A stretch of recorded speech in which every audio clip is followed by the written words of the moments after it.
Sarah from Sekunda told the court that her primary hope when she joined Omotoso's church was to further her studies, saying that because her parents had passed away, she thought that she would be able to study, as she had previously been told that some of the girls were taken into Omotoso's wing and were assisted further and finish their studies.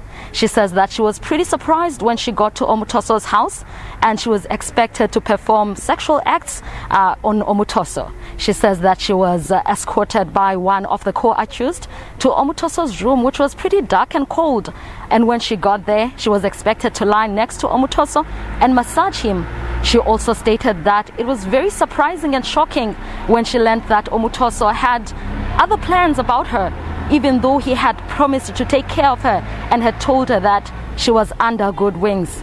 She says that Omotoso had performed sexual acts on her that she did not expect, as she had only viewed him as a church member, as a man of God, and said that, his relationship was pretty close to God. No one would have expected that.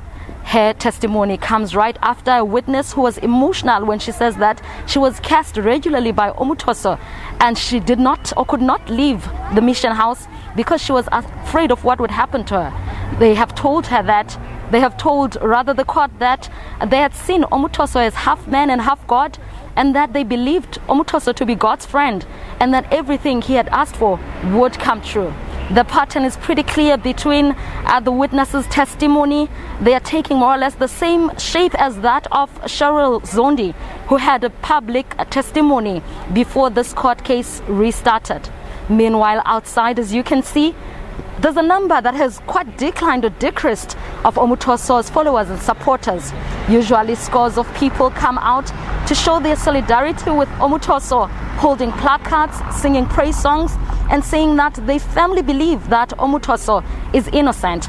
Another group that seems to be missing is the Women's League that are usually out here, the political parties, including the ANC Women's League, to show solidarity with the victims, which you would usually see inside court as well. But right now, because of the COVID-19 regulations, not so many people are even allowed inside court.